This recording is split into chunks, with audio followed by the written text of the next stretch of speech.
Bab 56. Orang pertama yang dipikirkan Ye Mo adalah Sawan. Apakah dia telah menyelamatkan si Kaigen? Terlepas dari itu, Ye Mo memutuskan untuk pergi ke wilayahnya dan memeriksanya. Mengapa kamu tinggal? Ye Mo menatap Luo Xin dan bertanya. Luo Xin mendengar ini dan tampak sedikit gelisah. Ye Mo melambaikan tangannya dan menghentikannya berbicara, terima kasih atas informasinya, aku akan pergi sekarang. Luo Xin bereaksi dan ingin mengatakan sesuatu, tetapi Ye Mo tidak terlihat. Ye Mo telah menebak dengan benar. Si Kaigen memang telah diselamatkan oleh Sawan dan begitu pula Tongzu. Namun, yang membingungkan Sawan adalah, biasanya jika ada sesuatu yang melibatkan Ye Mo, dia akan datang secepat mungkin, namun pertempuran geng telah terjadi hampir sebulan yang lalu, tetapi Ye Mo masih belum datang. Si Kaigen juga bingung mengapa Ye Mo tidak datang dan mengapa bahkan teleponnya tidak bisa dihubungi. Dia tahu bahwa alasan mengapa Sawan menyelamatkannya adalah Ye Mo.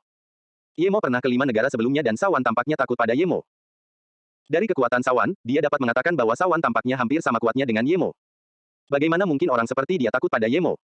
Bagaimanapun, Sawan telah menyelamatkannya, jadi dia sangat bersyukur. Jika bukan karena Sawan, dia tidak akan terluka ringan. Dia tidak akan bisa selamat. Ketika Ye Mo tiba di 5 negara sekali lagi, Sawan sedang berbicara dengan si Kaigen. Tak satu pun dari mereka menduga Ye Mo akan tiba-tiba muncul. Ye Qianbei. Sawan telah menyelamatkan si Kaigen atas nama Ye Mo. Dia adalah orang yang realistis. Jika bukan karena Ye Mo, dia tidak akan melakukan sesuatu yang tidak bermanfaat baginya. Meskipun geng San Francisco tidak dapat melakukan apapun padanya, dia juga memiliki orang-orang di bawahnya yang perlu dikhawatirkan dan di daerah itu, geng San Francisco adalah pemimpin lokal. Si Kaigen tidak terluka parah dan dengan seorang master seperti Sawan, dia sudah pulih sejak lama. Ketika dia melihat Ye Mo muncul, dia segera menyapanya dengan kakak Ye. Tongzu tidak ada di sini. Ye Mo melihat bahwa si Kaigen baik-baik saja dan merasa yakin. Si Kaigen telah melakukan sesuatu untuknya dan jika sesuatu terjadi padanya, dia akan merasa bersalah. Zuzi pergi berburu informasi, begitu dia mengatakan ini, suara Tongzu terdengar, saudara Si, aku melihat dik malam ini ketua geng Sa, kau juga di sini. Tongzu kemudian melihat Ye Mo dan berseru dengan terkejut dan gembira, saudara Ye, kau akhirnya di sini. Ye Mo menatap Tongzu dan menepuk bahunya. Si Kaigen dan Tongzu berakhir seperti ini karena kesalahannya. Jadi, apa yang terjadi? Ye Mo menatap si Kaigen dan bertanya. Meskipun Luo Xin telah menjelaskannya dengan jelas, Ye Mo masih ingin mendengar cerita si Kaigen. Si Kaigen dan Tongzu pada dasarnya mengatakan hal yang sama. Dengan tambahan detail bahwa Dik tampaknya terus mencari si Kaigen bahkan setelah mengetahui bahwa dia telah diselamatkan. Dik tidak akan beristirahat sampai dia menangkap si Kaigen dan menginterogasinya tentang orang di balik penghancuran aliansi abu-abu. Akibat tekanan geng San Francisco, bisnis Sawan pun ikut terkena dampaknya. Kau masih dalam bisnis perdagangan manusia. Ye Mo merasa sedikit jijik dengan bisnis ini, tetapi Sawan telah menyelamatkan si Kaigen, jadi itu membuatnya merasa bimbang.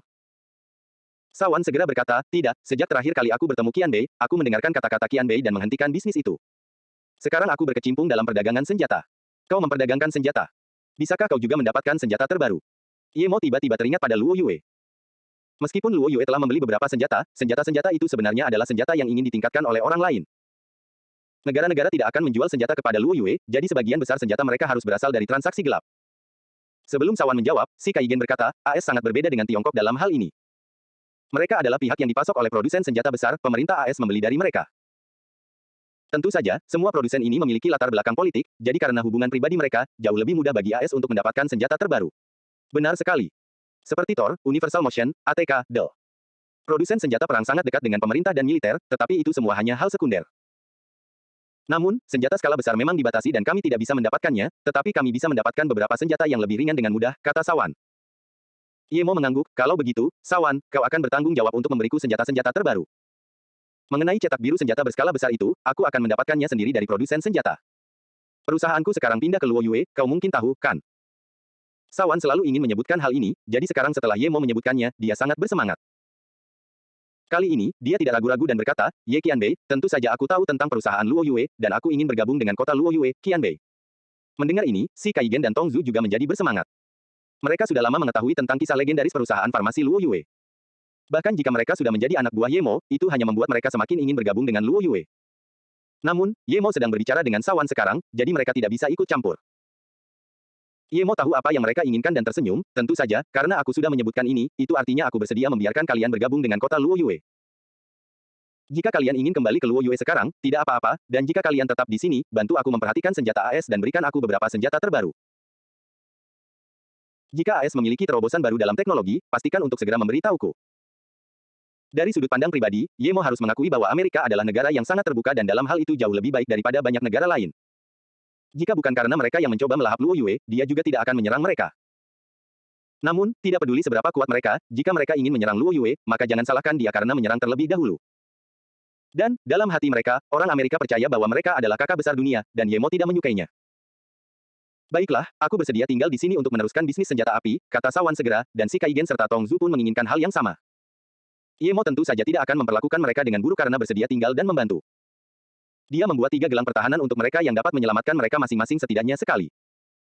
Meskipun si Kaigen dan Tong Zu tidak benar-benar tahu cara kerjanya, mereka telah melihat Ye Mo menembakkan bola api sebelumnya. Belum lagi semua hal legendaris yang telah dilakukan Ye Mo, mereka merasa Ye Mo adalah orang yang sangat misterius dan kuat. Sawan merasa kagum pada Ye Mo. Dia masih tidak mengerti bagaimana Ye Mo bisa sampai dari Chun'an ke Hong Kong dalam waktu yang singkat. Jadi, dia menganggap semua yang diberikan Ye Mo kepadanya sangat berharga. Meskipun Sawan menolak, Ye Mo masih meninggalkan 50 juta dolar Amerika Serikat untuknya. Ye Mo mendapatkannya dari Jason. Dia jarang menggunakan uang, dan jika dia ingin Sawan melakukan sesuatu dengan sepenuh hati, dia perlu memberinya sejumlah uang. Saya masih ingin mendapatkan cetak biru senjata berskala besar sekarang, apakah Anda tahu di mana produsen senjata menyimpan benda-benda ini? Ketika Ye Mo menanyakan hal ini, ketiganya berubah menjadi batu. Orang pertama yang bereaksi adalah Sawan, Qianbei, kamu bercanda kan? Ye Mo tersenyum, tentu saja tidak. Aku harus mengurusnya hari ini, karena besok, aku akan pergi ke geng San Francisco. Ketiganya mengira Ye Mo gila. Pergi ke pedagang senjata AS dan mencuri cetak biru mereka. Namun, mereka segera menyadari bahwa Ye Mo tidak bercanda. Ye Mo melambaikan tangannya, berikan saja rinciannya kepadaku, dan aku akan memikirkan caranya. Ye Mo merasa dia belum berbuat cukup banyak di Amerika. Ketika Sawan pergi mencari informasi, si Kaigen menepuk kepalanya dan berkata, Kakak Ye, kau menyuruhku mencari Kakak Yan sebelum kau pergi. Aku menemukan sesuatu, tetapi sebelum aku bisa melapor padamu, geng San Francisco menyerbu. Ye Mo terkejut. Dia tahu bahwa Sister Yan mungkin adalah ibu kandungnya. Mendengar ini, dia merasakan perasaan yang tak terlukiskan di hatinya. Sejak bertemu Ye Mo, si Kaigen tidak pernah melihat ekspresi seperti itu di wajahnya. Dia tidak berani ragu dan berkata, sebulan yang lalu, aku menemukan seseorang yang pernah menjadi bagian dari geng Tiongkok di masa lalu. Namanya Liu San. Setelah perang geng, pemimpin geng memang mengirim seseorang untuk membawa Suster Yan pergi. Setelah geng Tiongkok dimusnahkan, beberapa saudara melarikan diri. Liu San yang kutemui adalah salah satunya. Dia juga bertemu Suster Yan di jalan, orang yang melindunginya. Ketika ketiganya bertemu, mereka menyadari bahwa mereka tidak punya uang, jadi Suster Yan melepas gelangnya untuk dijual. Namun setelah saudara itu pergi, dia tidak pernah kembali. Mereka menunggu lama, tetapi orang itu tetap tidak kembali. Beberapa saat kemudian, mereka mendengar suara tembakan dan tidak berani menunggu lagi. Terserah Liu San untuk melindungi Suster Yan saat itu, tetapi dia cukup setia kepada geng Tiongkok, jadi dia membawa Suster Yan ke kota Mesika dan berpisah dengan Suster Yan. Di mana Liu San ini? Setelah beberapa lama, Ye Mo bertanya tanpa sadar. Si Kaigen berkata dengan rasa bersalah, aku menemukannya di kota Dali, tetapi saat kedua kalinya aku menemuinya, dia sudah pindah. Kurasa dia tidak ingin berhubungan lagi dengan geng Tiongkok. Aku memahaminya, jadi aku tidak pergi mencarinya. Kemudian, si Kaigen mengeluarkan peta yang akurat dan menyerahkannya kepada Ye Mo, ini adalah lokasi kota Mesika itu, titik merah adalah tempat mereka berpisah. Ye Mo terus menatap peta dengan fokus sedemikian rupa sehingga dia bahkan tidak tahu kapan Sawan datang. Setelah beberapa lama, Ye Mo menyingkirkan peta itu dan merasa khawatir pada Suster Yan. Meskipun dia berasal dari benua Luo Yue, dia tetap menghargai perasaan. Kalau tidak, dia tidak akan memperlakukan Ye Ling dan Ye Zifeng dengan baik. Jika Suster Yan benar-benar ibunya, maka itu berarti dia adalah seseorang yang memiliki hubungan darah penting dengannya. Siapakah yang tahu kalau putra terlantar Ye Mo itu sebenarnya bukan masa lalunya? Ye Qianbei, aku sudah menyiapkan informasi ini. Silakan lihat. Melihat Ye Mo kembali sadar, Sawan segera menyerahkan temuannya kepada Ye Mo. Ye Mo mengambil tumpukan itu dan menyimpannya tanpa melihatnya dengan saksama. Setelah beberapa saat, dia berkata, aku akan keluar sebentar, sedangkan untuk geng San Francisco, itu bisa menunggu sampai aku kembali. Si Kaigen menduga bahwa Ye Mo mungkin akan pergi ke kota itu. Ia ragu sejenak, tetapi akhirnya tidak berkata apa-apa. Ye Mo datang untuk menemui Suster Yan terakhir kali, yang berarti ada hubungan dekat di antara mereka. Hal-hal lain bisa menunggu setelah ia selesai mengurusnya. Ye Mo sudah kembali tenang dan menyadari bahwa si Kaigen ingin mengatakan sesuatu.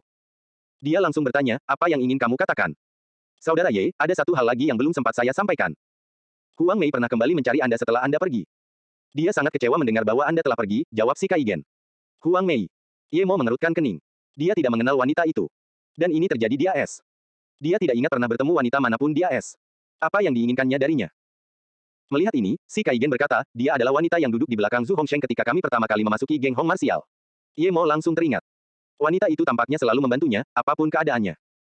Dia merasa aneh mengapa seorang wanita yang tidak dikenalnya mau membantunya sebanyak itu. Dia mungkin terlihat biasa saja, tetapi dia sangat teliti. Memikirkan hal ini, Ye Mo bertanya, bagaimana keadaannya setelah geng Hong Martial dimusnahkan? Si Kaigen segera menjawab, dia sangat pintar. Pada hari ketika Zhu Hongsheng menolak lamarannya, dia langsung meninggalkan geng tersebut. Kemudian ketika Zhu Hongsheng menyadari kesalahannya, dia tidak dapat menemukannya lagi. Ye Mo mengangguk. Dia cukup tegas dan pergi begitu menyadari Zhu Hongsheng tidak layak ditolong. Tapi mengapa dia ingin mencarinya? Dia bukan pemimpin geng atau semacamnya. Apa katanya? Tanya Ye Mo lagi. Si Kaigen berkata, dia hanya bertanya apakah alasan utama kamu datang ke San Francisco adalah untuk mencari Suster Yan dan kapan kamu akan kembali lagi. Dia sudah tahu bagian pertama, jadi aku tidak menyembunyikannya, tetapi mengenai kapan kamu akan kembali lagi, aku bilang aku tidak tahu. Setelah dia pergi, aku tidak pernah mendengar kabar darinya lagi. Yemo tidak bertanya apa-apa lagi. Huang Mei ini cukup cerdik, tidak seperti Peng Yueji. Jika dia bisa membantu Su Yuehua, itu tidak akan buruk, tetapi karena dia sudah pergi, tidak ada gunanya memikirkannya. Dibandingkan dengan tempat lain di AS atau bahkan kota lain di San Francisco, Mesika sangat sederhana. Jalanannya tampak berantakan, bangunannya tua, dan sebagainya. Yemo berdiri di depan pintu sebuah kafe. Kafe itu baru saja dibangun, tetapi titik yang ditandai si Kaigen di peta sesuai dengan tempat itu. Yemo menghela napas. Sudah bertahun-tahun berlalu, sangat tidak mungkin dia akan tetap tinggal di kota ini dan bahkan jika dia tetap tinggal, tidak akan mudah untuk menemukannya. Yemo memesan kopi untuk dirinya sendiri setelah masuk. Kopi itu penuh gelembung di bagian atas, jadi dia mengaduknya dan menyesapnya. Rasanya pahit, dia tidak menyukai rasa ini. Dia dengan santai mengambil koran di mejanya. Judulnya adalah gambar cadangan Bank AS dan dinding brankas emas yang digali. Yemo tersenyum. Mereka telah mengetahuinya dengan cepat. Saat itu baru keesokan paginya, tetapi koran sudah terbit. Dia tidak bisa mengerti bahasa Inggris, tetapi dia bisa menebak tentang apa itu. Tidak lama setelah Yemo duduk, seorang gadis pirang duduk di hadapan Yemo sambil memegang secangkir kopi dan bertanya dalam bahasa Inggris, apakah Anda orang Tionghoa? Yemo mengerti hal itu, tetapi dia tidak ingin berbicara dengannya, jadi dia berpura-pura tidak mengerti dan terus meminum kopi yang tidak disukainya. Bolehkah aku bertanya apakah kamu orang Tiongkok? Gadis pirang itu melihat bahwa Yemo tidak menjawabnya, jadi dia bertanya lagi, tetapi kali ini, dia menggunakan bahasa Tiongkok. Yemo mengangguk tak berdaya, ya, apa yang kamu inginkan? Oh, bagus. Aku ingin kau membantuku tidak, kurasa aku bisa membantumu, kata-kata ini membuat Yemo bingung. Dia meminta bantuannya. Dia baru saja bertemu dengannya. Lagi pula, dia tidak membutuhkan bantuannya untuk apapun. Namun, sebelum Yemo mengatakan apapun, dia berbisik di telinga Yemo, bisakah kita bicara di luar? Aku pikir kamu mungkin tertarik. Yemo sedang dalam suasana hati yang buruk dan sekarang wanita ini membuatnya semakin buruk. Yemo berdiri dan melempar uang $100 ke bar lalu keluar. Dia hanya membawa uang $100. Melihat hal ini, wanita pirang itu segera mengambil tagihan dan membayar dengan kartunya. Pelayan itu melihatnya bersama Yemo dan mengira mereka bersama, jadi dia tidak terlalu memikirkannya. Setelah si pirang keluar dari kafe, dia tiba-tiba menghampiri Yemo dan meraih lengannya, sengaja menggosokkan payudaranya yang besar ke lengan Yemo. Yemo mengerutkan kening. Dia tidak tertarik pada wanita ini. Dibandingkan dengan Ning Qingsui, Yemo bahkan tidak ingin melihat wanita ini. Yemo sekarang yakin bahwa dia pasti seorang pelacur jalanan. Namun ia merasa aneh, karena biasanya mereka keluar pada malam hari, dan wanita ini sudah keluar pada pagi hari. Yemo menarik lengannya dan bertanya dengan tidak senang, apa yang ingin kau katakan? Jika kalian ingin tidur bersama atau semacamnya, maka jangan repot-repot, aku tidak tertarik padamu. Namun, tanpa diduga, wanita itu tampak malu dan segera berkata sambil tersenyum, oh, aku tahu. Tapi aku benar-benar menyukaimu. Kau pria sejati, baumu seperti pria sejati. Yemo mencibir, saya ulangi, saya tidak tertarik. Silakan pergi. Si pirang tiba-tiba berkata, sangat jarang orang Tionghoa datang ke kota ini. Kamu ke sini untuk liburan. Mungkin aku bisa mengajakmu berkeliling kota. Aku tahu banyak tempat yang tidak diketahui orang lain. Rumah hantu, medan perang berputar, pertempuran bawah tanah. Kemanapun kamu ingin pergi, aku bisa membawamu ke sana, dan aku mengenakan biaya yang sangat murah. Beri aku 300 tidak, $200 Amerika Serikat, dan aku bisa melayanimu selama sehari. Yemo berpikir, ini pertama kalinya aku ke kota ini, dan sepertinya aku tidak begitu mengenal tempat ini. Jika seseorang bisa menunjukkan tempat ini kepadaku, itu akan menghemat banyak waktuku. Dan bahasa Mandarin gadis pirang itu fasih, jadi mereka bisa berkomunikasi dengan baik. Memikirkan hal ini, Yemo tiba-tiba bertanya, siapa namamu? Dan, apakah kamu sedang membutuhkan banyak uang?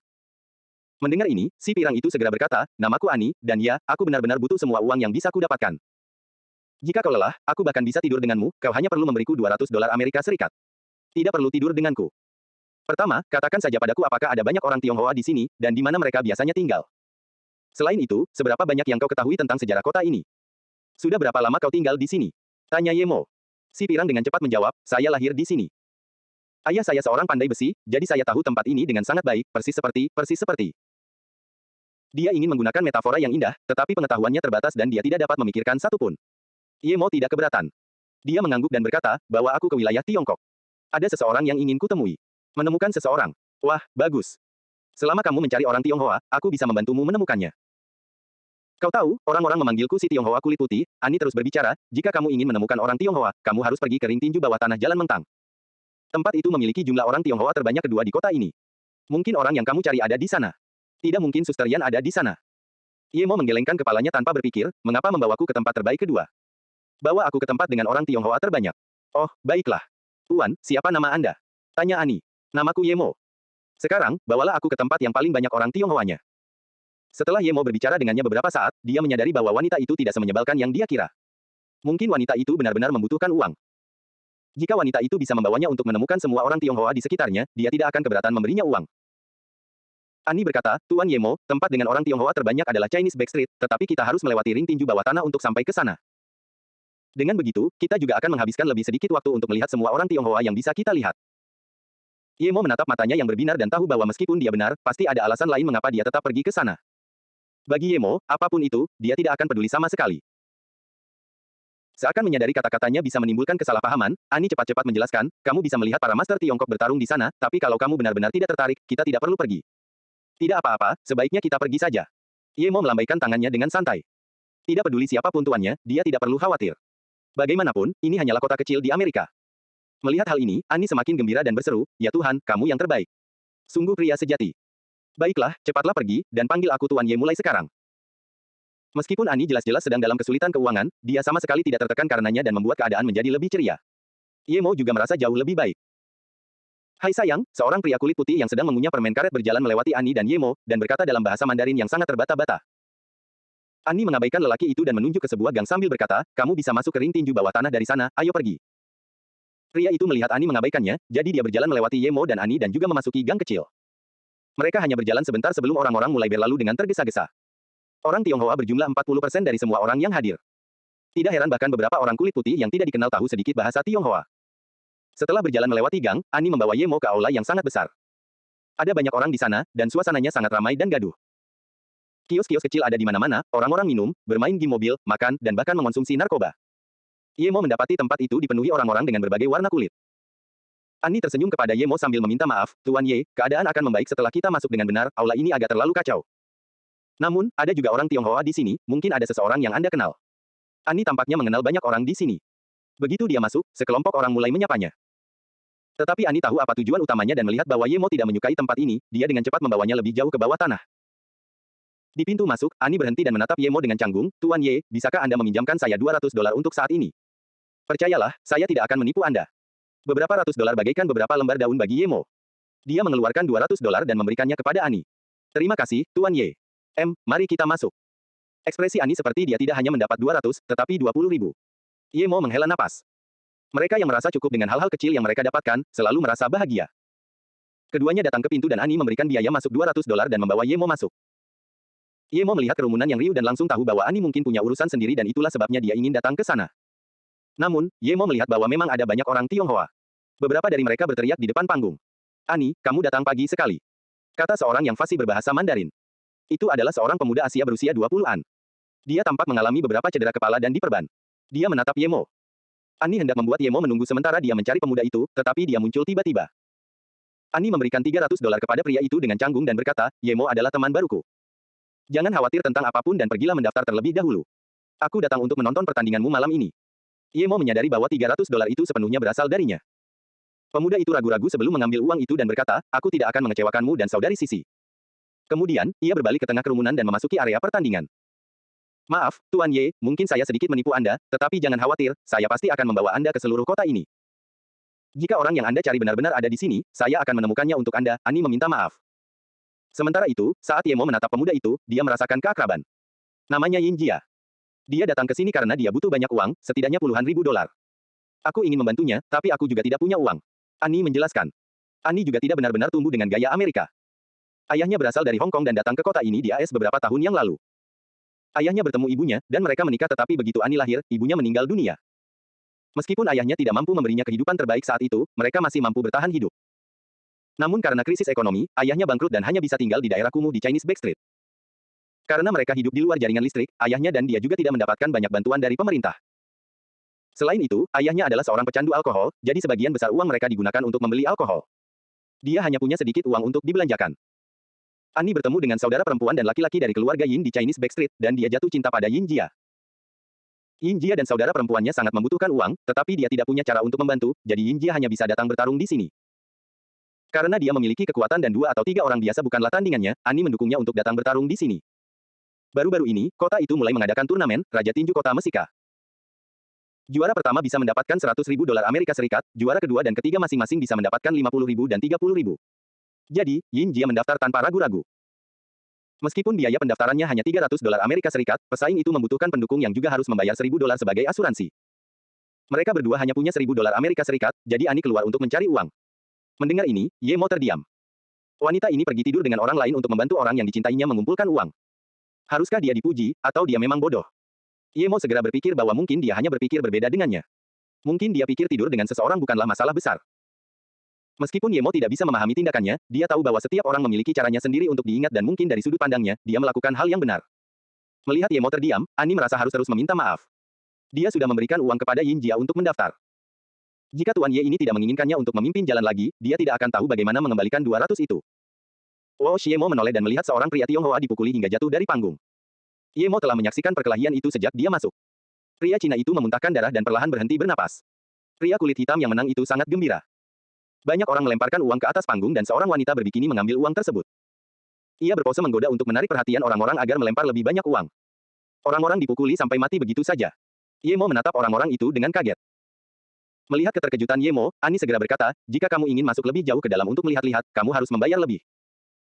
Ngomong-ngomong, seperti pria itu, sebagian besar pemenang akan mendapatkan hadiah meskipun mereka tidak mencapai 3 besar. Pemerintah tidak peduli. Ye Mo bertanya sambil mengerutkan kening. Ani menggelengkan kepalanya, tentu saja tidak. Kadang-kadang, ada orang yang datang ke sini untuk memeriksa, tetapi sebelum itu, semua orang di sini sudah diberitahu, jadi tidak akan ada masalah sama sekali. Apa kau tidak khawatir Yin Jia juga akan dipukuli seperti itu? Ye Mo merasa aneh karena sebagai pacar Yin Jia, dia bukan orang pertama yang menghentikannya pergi ke sana. Sebaliknya, Ani tampak sangat mendukung Yin Jia untuk bertarung. Ani menggelengkan kepalanya, Yin Jia bisa menang. Aku percaya padanya, jadi mengapa aku harus khawatir? Ye Mo terdiam. Namun, dia tidak peduli dan hanya mengamati arena pertarungan bawah tanah. Seperti yang dia duga, meskipun ada banyak orang Tionghoa di sini, dia tidak mengenali siapapun. Faktanya, tidak banyak wanita Tionghoa. Ayo, bawa aku ke jalan belakang pecinan, kata Ye Mo. Ia punya harapan untuk tempat itu. Jika Suster Yan ada di kota itu, ada kemungkinan 90% dia ada di sana, karena itu adalah daerah kumuh bagi orang Tionghoa. Dia datang ke sana sendirian, jadi dia tidak punya tempat lain untuk dituju. Jalan belakang Cina benar-benar daerah kumuh. Melihat tempat itu, Ye Mo menyadari bahwa bahkan di AS, tidak semua tempat kaya. Jalanan itu sempit, kotor, dan sebenarnya cukup tersembunyi. Kalau bukan karena Ani yang mengajaknya ke sana, dia tidak akan pernah tahu tentang tempat itu. 80% orang di sana adalah orang Tionghoa, dengan beberapa orang kulit hitam dan putih. Ye Mo tanpa sadar menatap Ani. Ayahnya berasal dari Hong Kong, jadi mengapa dia terlihat sangat berkulit putih? Ye Mo bahkan mempertimbangkan kemungkinan bahwa ibunya mungkin telah berselingkuh dari ayahnya. Ani jelas sangat disambut. Di jalan, banyak orang Tionghoa yang menyambutnya. Ani tersenyum dan berbicara dengan semua orang. Tidak heran bahasa Mandarinnya begitu bagus. Ani, sesuatu terjadi pada Yinsi, cepatlah dan temukan saudaranya. Seorang pria Tionghoa bergegas membawa troli dan menghentikan Ani. Ada apa dengan Suster Sisi? Kemudian, Ani bahkan tidak mengatakan apapun kepada Ye Mo dan berlari keluar dengan tergesa-gesa. Ye Mo melihat ini dan tidak menyalahkannya. Namun, Yin Jia dan Yinsi, keduanya digabung menjadi Si Jia, yang berarti kerinduan akan rumah. Pria itu hendak pergi ketika Ye Mo tiba-tiba bertanya, kemana Ani pergi? Apa yang terjadi? Pria itu mengamati Ye Mo dan tidak ragu-ragu lagi karena Ye Mo sudah bersama Ani. Dia berkata, Yinsi bekerja di sebuah restoran, dan ku dengar dia telah menyinggung seorang pelanggan dan harus membayar ganti rugi yang besar, jadi dia ditahan di restoran itu. Di mana restorannya? Lagi pula, bukankah Amerika seharusnya menjadi masyarakat yang sangat taat hukum, bagaimana mungkin hal seperti itu bisa terjadi? Ye Mo bertanya dengan bingung. Lelaki itu memasang wajah penuh penghinaan dan berkata dingin, sah. Itu hanya untuk sebagian orang. Saya pikir Anda terlalu banyak membaca propaganda demokrasi. Semudah minum air bagi orang kaya untuk memasukkan Anda ke penjara di sini. Anak muda, Anda pasti baru saja tiba di sini, kan? Kemudian, pria itu pergi dan bahkan tidak memberitahu Ye Mo di mana restorannya. Ye Mo merasa tidak berdaya. Dia tahu dia tidak mengerti kehidupan di AS, tetapi bahkan dia tahu bahwa ada perbedaan dalam kehidupan orang kaya dan orang miskin. Meskipun kata-kata pria itu agak ekstrim, dia tidak sepenuhnya salah. Ye Mo menghentikan seorang wanita parubaya dan bertanya kepadanya tentang restoran itu. Kali ini, Ye Mo diarahkan ke arah yang benar.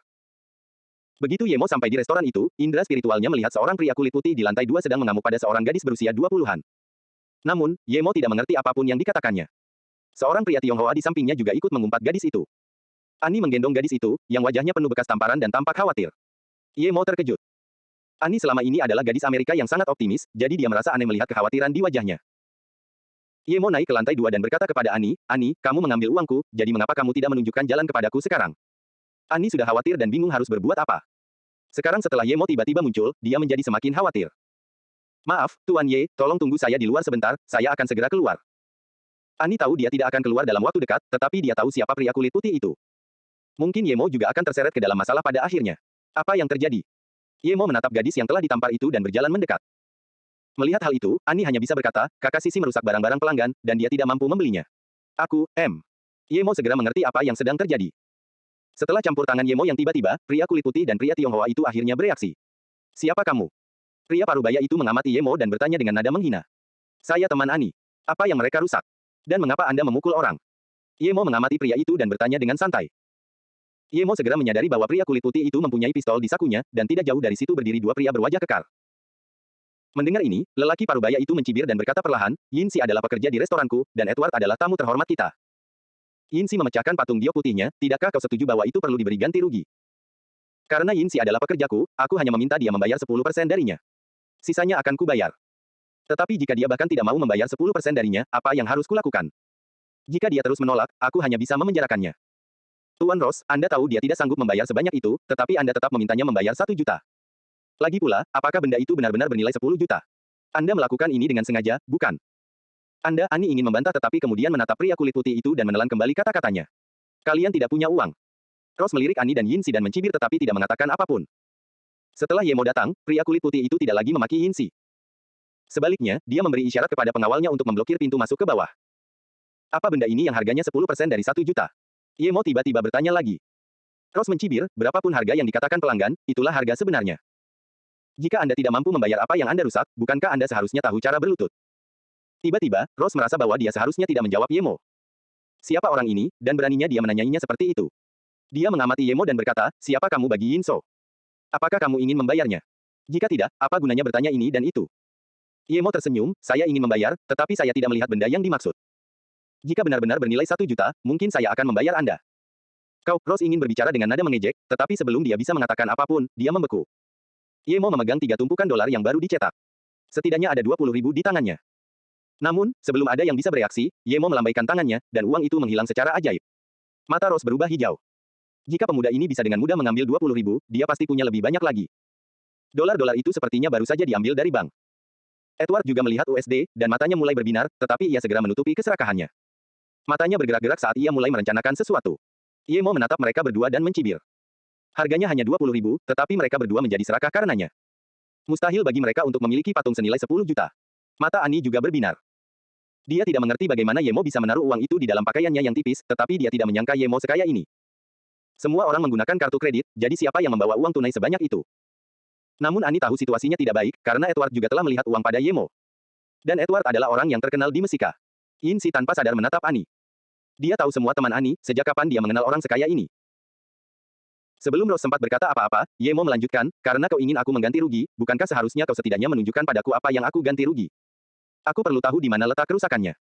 Jika dia tidak khawatir Ani dan Yinsi akan terpengaruh, dia pasti sudah membunuh keduanya. Keadaan tidak akan begitu merepotkan saat itu. Oh, tentu saja. Ross kemudian mengeluarkan patung giok putih dari ruangan di belakangnya dan memberikannya kepada Yemo. Ini dia. Edward menghabiskan 10 juta untuk mendapatkan ini dari pelelangan. Ini dari reruntuhan Romawi kuno. Yemo mencibir. Dia bahkan tidak perlu melihatnya untuk tahu bahwa benda itu terbuat dari kaca jenis modern. Benda itu paling mahal harganya 10 dolar.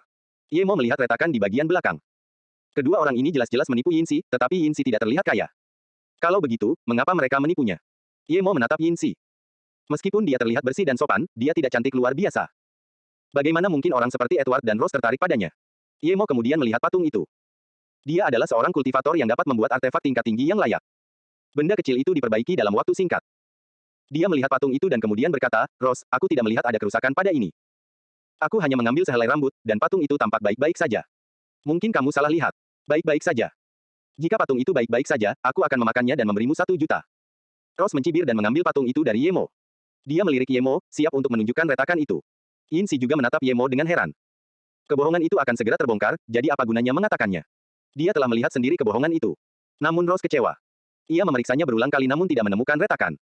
Ia membolak-baliknya, tetapi tidak ada tanda sama sekali. Apakah itu benar-benar sehelai rambut? Tidak mungkin. Ini tidak baik. Setelah berpikir sejenak, Ross menjatuhkan patung itu begitu saja. Kalau begitu, kacanya pasti akan retak. Ross mencibir, kalaupun sebelumnya tidak ada retakan, sekarang akan ada retakan, selama aku menyangkal bahwa patung itu jatuh, apa yang bisa kau lakukan? Namun sebelum patung itu jatuh ke tanah, Yemo menangkapnya dengan kakinya lalu melemparkannya ke tangannya. Yemo memegang benda itu dan mencibir, Tuan Ross, patung ini baik-baik saja, jadi jika Anda menjatuhkannya ke tanah, Anda harus membayarnya.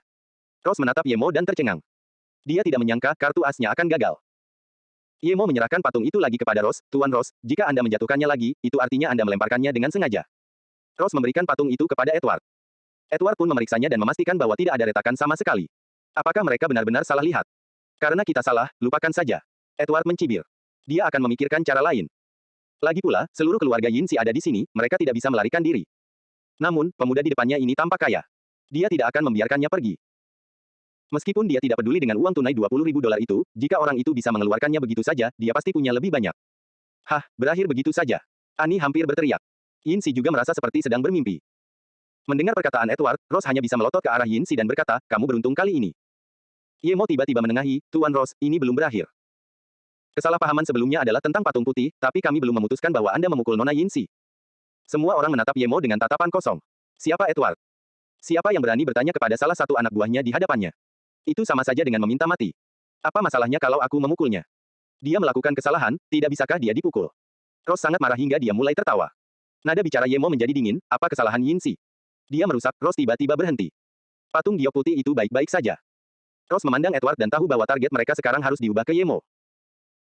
Memikirkan hal ini, Rose segera mengeluarkan uang 100 dolar dan memberikannya kepada Yinsi sambil berkata, satu tamparan untuk 100 dolar, kamu beruntung.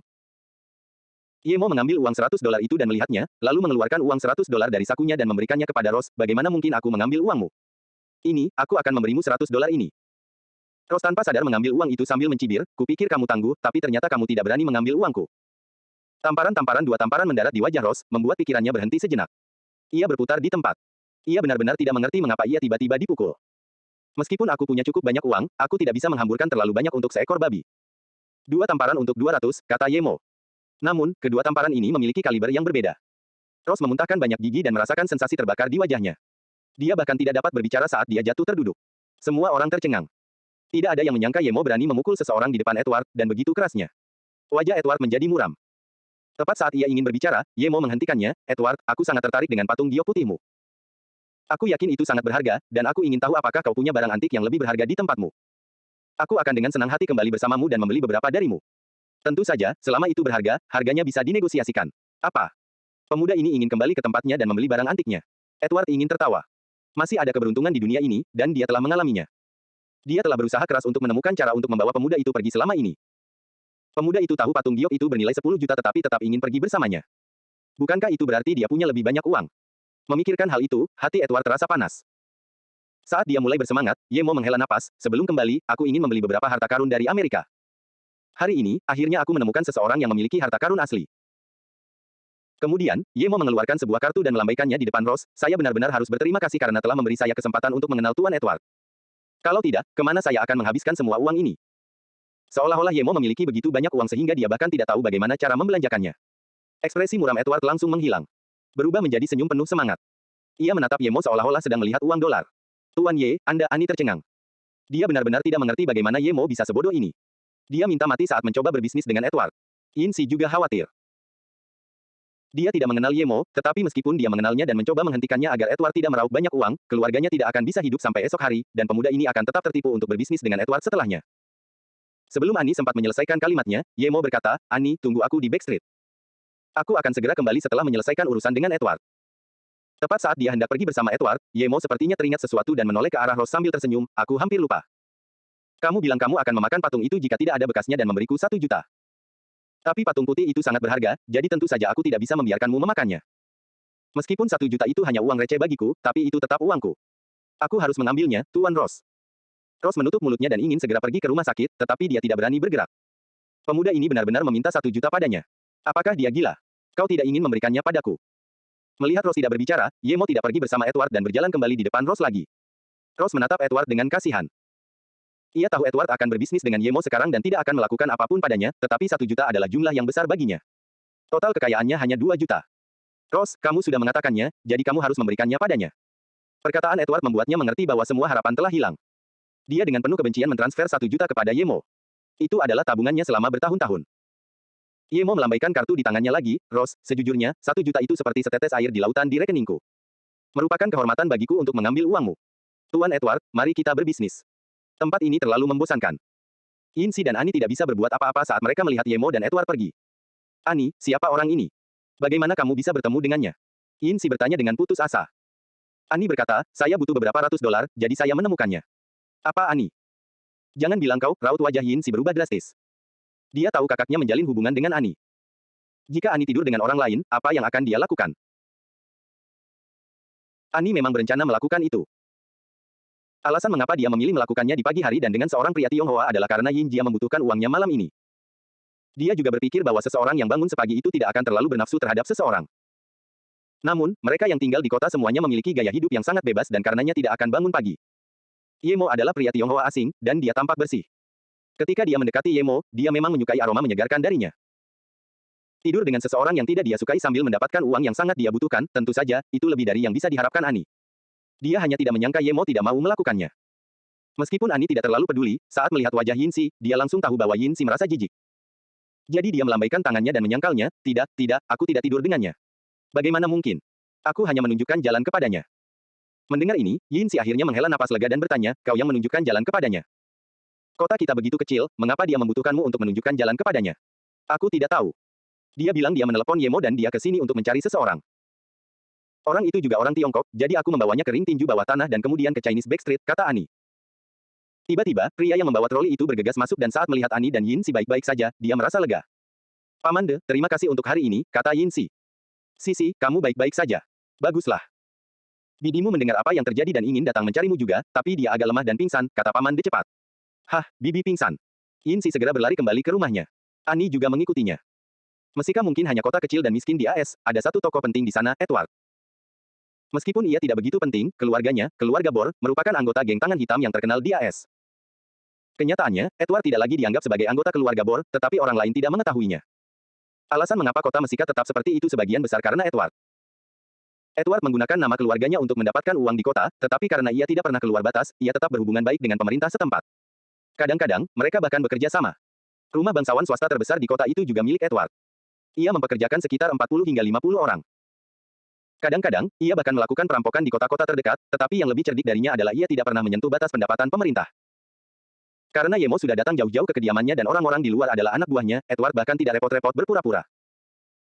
Dia yakin bahwa tidak peduli seberapa hebat Yemo menjelaskan dirinya sendiri, dia harus memberikan uang kepada Edward dengan patuh dengan kemampuannya. Edward, rumahmu sangat besar, kamu pasti mendapatkan banyak uang di kota ini. Kata Yemo tiba-tiba. Edward menggelengkan kepalanya. Pemuda Tionghoa ini mungkin bodoh. Dia bahkan tidak mengerti bahwa dia telah jatuh ke dalam perangkap pemburu. Edward tidak sabar untuk melihat bagaimana pemuda ini akan memohon belas kasihan padanya. Menurutku, dibandingkan dengan rumahku, kau akan lebih tertarik pada koleksiku. Banyak yang terlihat seperti kaca biasa tetapi sebenarnya merupakan barang antik yang indah. Aku yakin kau akan senang membelinya, hahaha. Edward tertawa. Yang tidak diduganya adalah pemuda itu akan mengangguk dan berkata dengan serius, ya, dibandingkan dengan barang antik, saya justru lebih suka koleksi kaca. Produk kaca perlu dimodelkan, dibakar, dan bahkan diberi tanda yang rumit. Pembuatannya jauh lebih sulit daripada barang antik yang bisa Anda gali dari bawah tanah. Edward tercengang. Apakah orang ini benar-benar idiot? Yemo mencibir. Dia tahu bahwa alasan Edward membawanya ke sini adalah untuk memaksanya menyerahkan semua uangnya. Yemo bukanlah orang yang berhati dingin, dia bisa melihat betapa besarnya wewenang Edward di kota ini dan jika dia pergi begitu saja, Ani dan Yinsi akan hancur. Oleh karena itu, Yemo tidak bisa pergi begitu saja. Selain itu, dia mungkin bisa mendapatkan sedikit keuntungan di sini. Saat Edward berbicara, Yemo tahu bahwa pria itu akan segera menyerang. Orang ini benar-benar putus asa, dia bahkan tidak bisa menunggu mereka masuk ke dalam. Yemo ingin mencibirnya, tetapi tiba-tiba menghentikan langkahnya. Melihat Yemo berhenti, Edward mengira Yemo telah menyadari bahwa ia akan menyakitinya dan ingin lari. Jadi ia bertingkah bodoh. Edward memberi isyarat kepada orang-orang di pintu, dan gerbang segera ditutup. Namun, tanpa diduga, Yemo sama sekali tidak berniat meninggalkannya. Sebaliknya, dia malah berjalan lebih cepat menuju kediamannya, seolah-olah dia tertarik dengan keindahannya. Edward ternyata benar. Yemo benar-benar tertarik. Lebih dari itu, dia terkejut.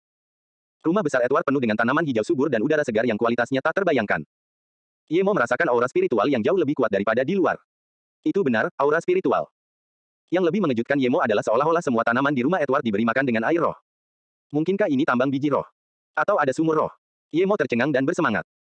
Kalau bukan karena dia sangat beruntung dan berhati baik, bagaimana mungkin dia bisa menemukan tempat seperti ini? Tuan Edward, tempat Anda sangat bagus. Saya sudah menyukainya. Yemo menenangkan hatinya dan bersikap seolah-olah dia tidak melihat orang-orang di belakangnya. Edward tersenyum muram, bagus sekali. Karena kamu sangat menyukainya, silakan lihat baik-baik. Yemo mengirimkan indera rohnya, tetapi tidak menemukan sumur roh atau tambang roh. Apa ini? Tuan Edward, apakah saya berhayal atau bunga dan tanaman Anda berbeda dari yang lain? Saya merasa udara di sini sangat bagus, kata Yemo dengan santai. Hahaha. Meskipun Yemo sudah mati baginya, Edward tidak ingin melewatkan kesempatan untuk pamer. Dia tertawa dan berkata, aku sudah meminta spesialis untuk merawat tempat ini dengan baik, dan tempat ini sangat cocok untuk ditinggali. Yemo berpikir sejenak lalu bertanya dengan bingung, Tuan Edward, apa rahasia Anda untuk lingkungan yang begitu baik? Tentu saja, jika Anda bersedia memberitahu saya rahasia Anda, akan lebih dari sepadan jika saya memberi Anda puluhan juta untuk itu. Berapa banyak yang kau berikan, itu bukan urusanmu. Geram Edward lalu menoleh ke orang-orang di belakangnya dan memerintahkan mereka, seret dia. Aku ingin melihat seberapa banyak yang bisa kuambil darinya. Wah, kamu membosankan. Yemo menatap Edward dan menggelengkan kepalanya.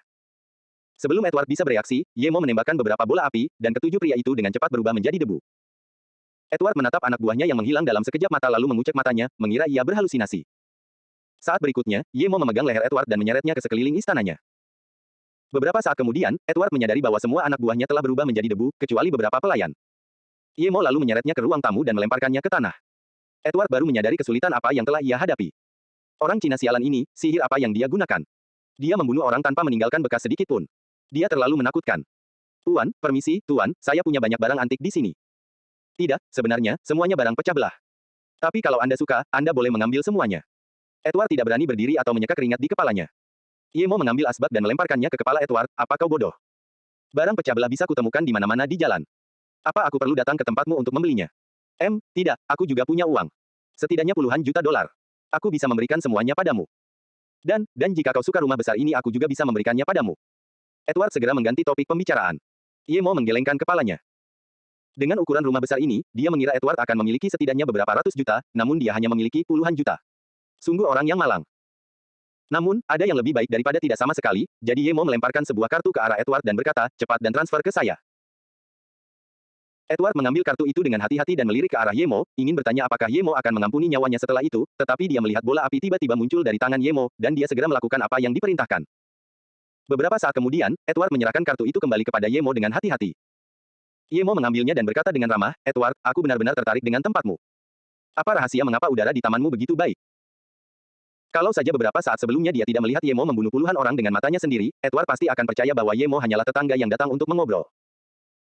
Melihat pikiran Edward melayang, Yemo menepuk sandaran tangan kursi, dan sandaran tangan itu langsung hancur. Edward, aku bertanya sesuatu padamu. Apa kau tidak mendengarku? Hah, ya. Edward ingin merangkak naik tanpa sadar, tetapi ketika dia melirik Yemo, dia kembali turun dan tidak berani memikirkan hal lain lagi. Dia berkata, itu semua karena beberapa tahun yang lalu, aku menemukan seekor hewan yang dapat mencari harta karun. Hewan yang bisa mencari harta karun. Yemo berdiri. Kedengarannya seperti binatang roh dari alam kultivasi. Ya, Edward segera menjawab ya saat melihat Yemo berdiri. Yemo melambaikan tangannya dan berkata, lanjutkan. Jenis hewan apa itu, sebutkan secara spesifik. Edward melanjutkan, binatang itu mirip rubah. Orang yang memberikan benda kecil itu kepada saya mengatakan bahwa itu adalah rubah salju dari pegunungan salju Meinei di Tiongkok. Edward berkata, menurutku burung itu sangat lucu, jadi aku simpan. Saat itu, aku tidak tahu kalau burung itu punya kemampuan untuk mencari harta karun.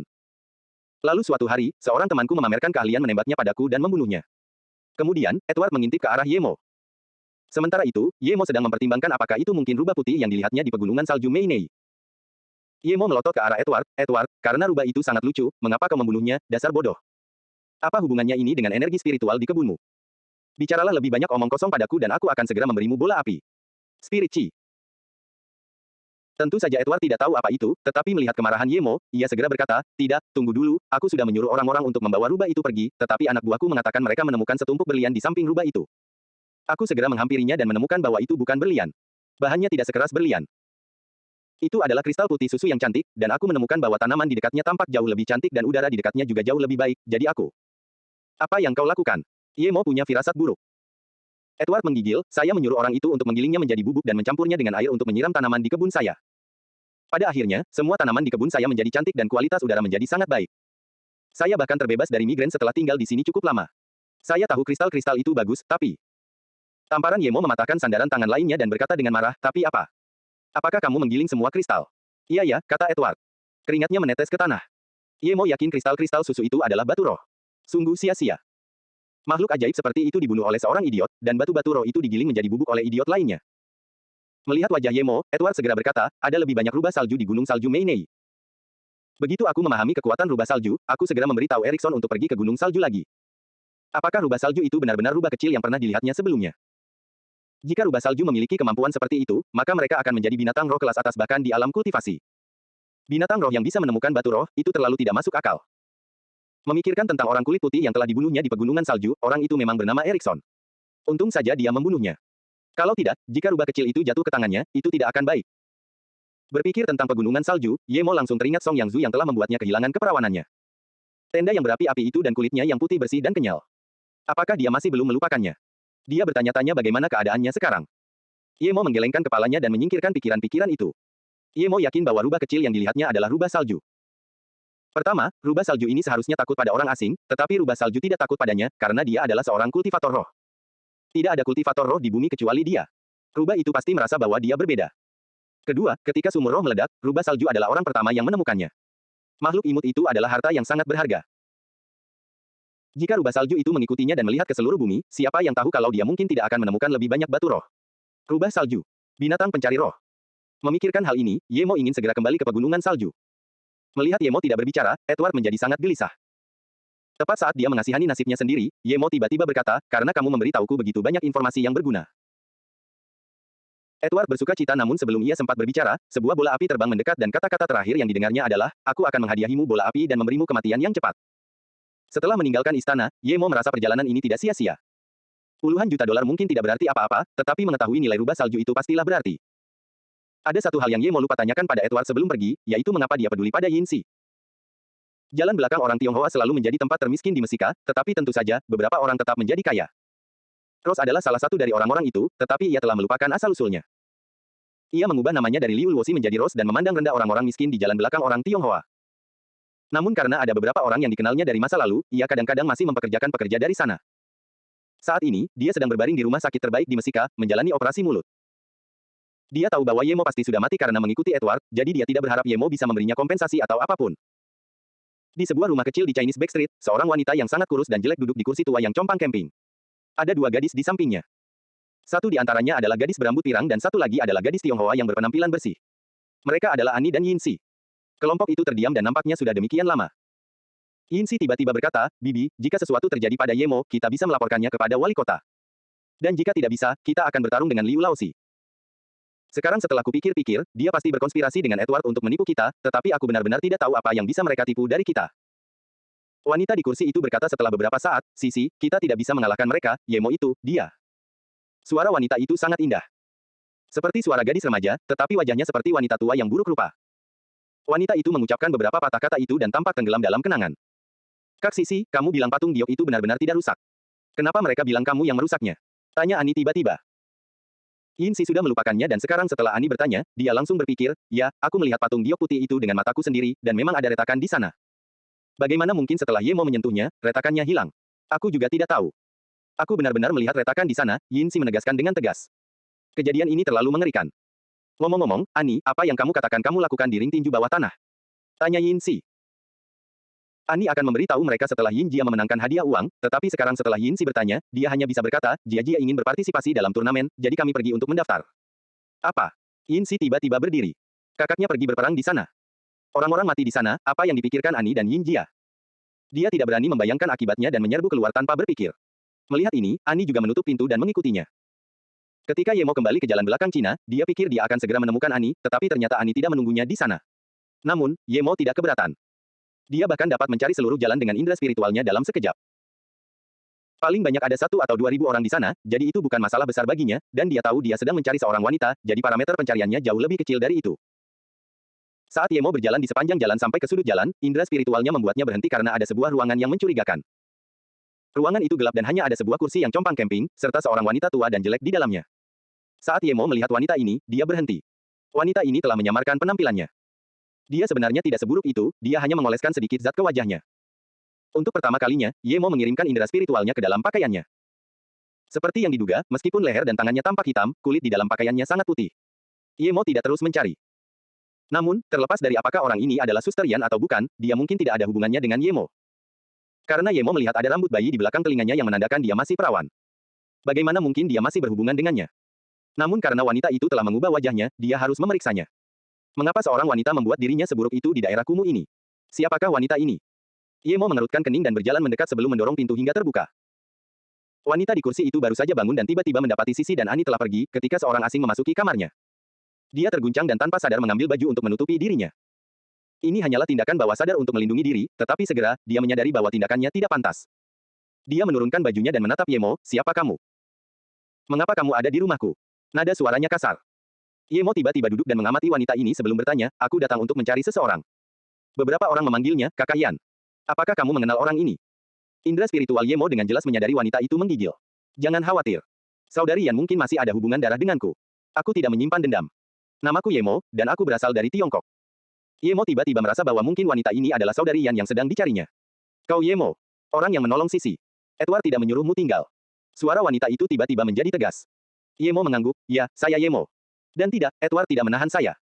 Dia malah mensponsori saya dengan sejumlah dolar, setelah itu saya pergi. Wanita itu terdiam. Dia sudah tenang dan mengamati Yemo cukup lama, sebelum berdiri dengan gemetar.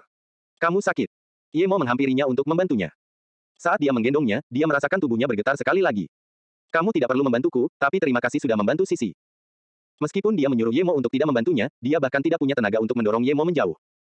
Dia mungkin tahu apa yang dimaksud dengan, Edward mensponsori saya. Dia telah menjadi anggota geng Tionghoa cukup lama untuk memahami hal itu. Yemo mengeluarkan sebuah gelang dan menyerahkannya padanya, aku datang ke sini berkat gelang ini. Ketika dia melihat gelang itu, dia tiba-tiba meraihnya sambil air mata mengalir tak terkendali dari matanya. Yemo melihat ini dan menebak bahwa kemungkinan besar dia adalah Suster Yan. Gelang itu miliknya. Yemo mengeluarkan pil kehidupan teratai dan menyuapinya tanpa ragu. Kemudian, dia meraih tangannya dan mulai membantunya mengobati meridiannya. 10 menit kemudian, wanita itu memuntahkan darah, dan kotoran mulai merembes keluar dari tubuhnya. Di bawah nutrisi kuat dari Qi dan pil kehidupan lotus, dia jatuh pingsan. Yemo menghela napas. Ia tahu itu karena stres jangka panjang. Untunglah ia datang tepat waktu.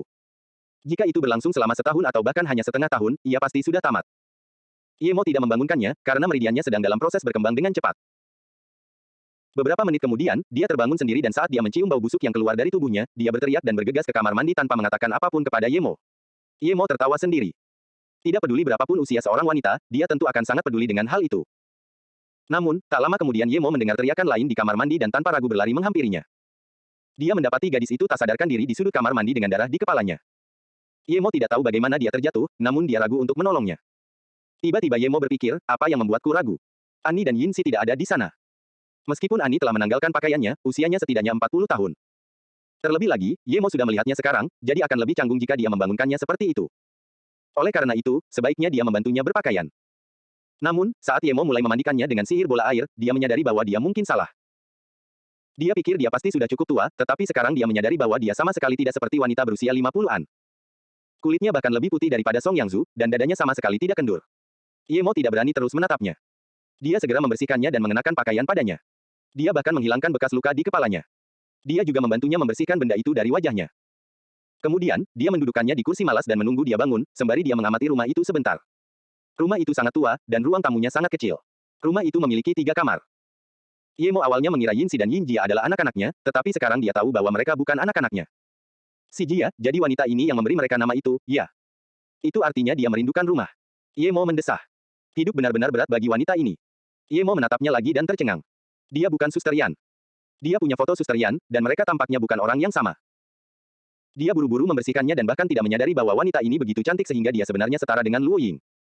Bahkan, Yemo bisa melihat bayangan Luo Ying dalam dirinya. Apakah dia ada hubungannya dengan Luo Ying? Itu tidak mungkin. Saat Yemo sibuk menebak siapa wanita itu membuka matanya. Dia mendongak dan melihat Yemo dan tiba-tiba teringat sesuatu. Dia menyentuh pakaiannya dan seketika, wajahnya berubah drastis. Awalnya memerah lalu memutih. Dia melihat bekas luka di pinggangnya menghilang saat mandi dan langsung terjatuh karena terkejut. Namun sekarang, dia sudah mandi bersih dan bahkan mengenakan pakaian. Dia tidak perlu berpikir panjang untuk mengetahui bahwa Yemo telah melakukan itu. Maaf, ini darurat, jadi aku membantumu sedikit. Dia melihat wanita itu melihat pakaiannya lagi, jadi dia hanya bisa berkata, aku tidak tahu di mana pakaianmu, jadi aku hanya bisa mengeluarkan 1 set pakaian istriku. Kamu sudah menikah. Ekspresinya sedikit tenang. Yemo mengangguk, meskipun kita belum menikah, tapi ya, aku sudah menikah. Wanita itu jelas salah paham terhadap Yemo, dia pikir yang dimaksud Yemo adalah mereka belum menikah tetapi sudah hidup bersama. Kemudian dia mengeluarkan gelang itu lagi dan tidak dapat menahan air matanya agar tidak jatuh lagi. Karena wanita itu tampaknya tenggelam dalam nostalgia, Yemo hanya bisa memecah keheningan dengan berkata, aku mendapatkan gelang ini dari sebuah toko barang antik di San Francisco. Saat mencoba mencari pemilik gelang itu, aku menemukan jalan ke sini. Tunggu, apa hubunganmu dengan gelang ini? Kenapa kau mencoba mencariku? Wanita itu tiba-tiba bertanya. Karena aku juga punya yang seperti itu. Kemudian, Yemo mengeluarkan gelangnya.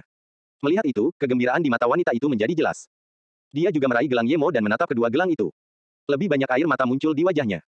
Yemo tidak menghentikannya dan hanya menunggu dengan tenang hingga dia tenang. Siapa kamu? Wanita itu menatap Yemo sejenak sebelum bertanya dengan gemetar. Yemo menghela nafas, aku Yemo.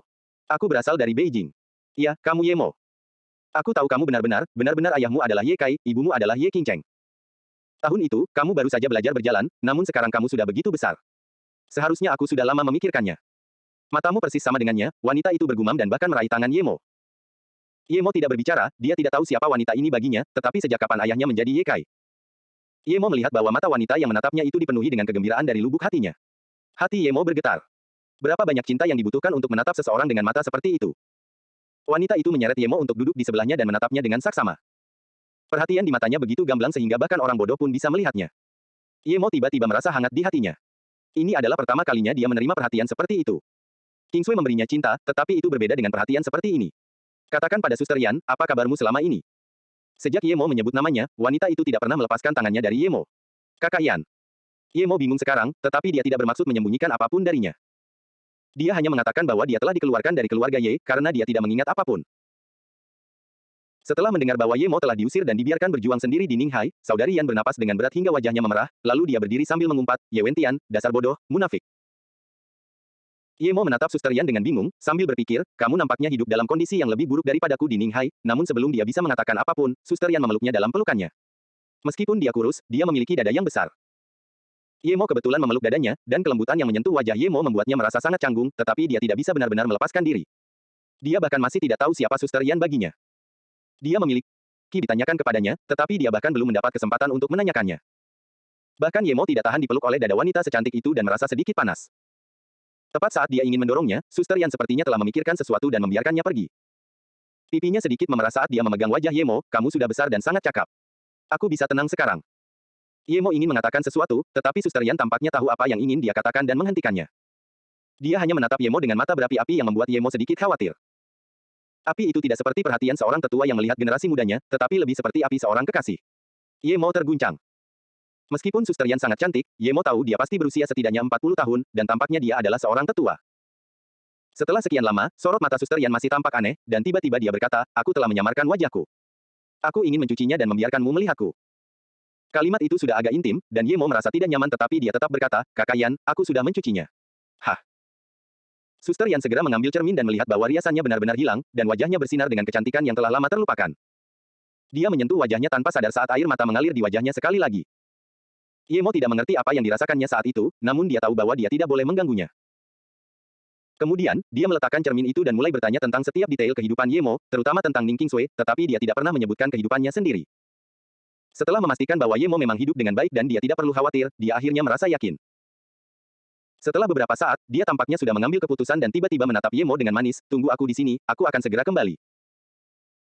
Saat dia memasuki ruangan lain, Yemo dapat memindai dengan indera spiritualnya untuk mengetahui apa yang tengah dia lakukan, namun dia tidak melakukannya. Setelah beberapa lama, Suster Yan membawa tas berisi 2 buku ke dalam ruangan. Tas itu tampak agak tua. Yemo baru menyadari bahwa dia telah pergi untuk menyamarkan wajahnya lagi.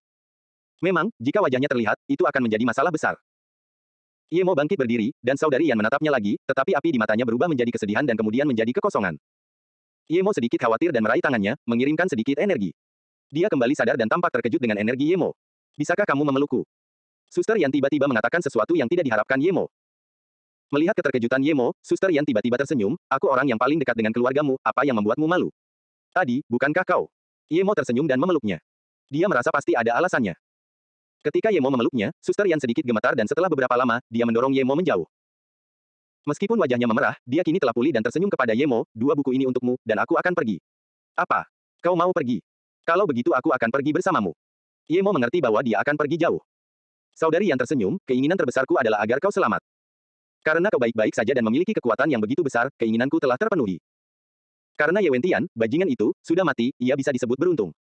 Namun, masih ada hal-hal yang harus kuurus sendiri. Aku tidak bisa pergi bersamamu. Yemo tercengang. Dia masih punya banyak pertanyaan untuk ditanyakan padanya. Dia bahkan tidak tahu bagaimana hubungannya dengan dia. Aku tahu apa yang ingin kau tanyakan, dan aku sudah memberikannya padamu. Kau juga tidak perlu khawatir tentangku. Aku bisa melindungi diriku sendiri. Melihat kekhawatiran Yemo, dia ingin tetap tinggal, tetapi dia segera menyingkirkan pikiran itu. Yemo tahu bahwa dia pernah berlatih seni bela diri kuno sebelumnya, tetapi kekuatannya tidak terlalu kuat. Dia bahkan belum mencapai level kuning. Yemo telah melihat meridiannya dan tahu bahwa metode latihan yang dia gunakan sangat kuat. Melihat Yemo membuka mulutnya, Suster Yan menghentikannya sekali lagi, kau tidak perlu mencoba membujukku. Aku suka pergi sendiri. Setelah aku pergi, tolong jaga Yin Jia dan Yin Si jika kau bisa.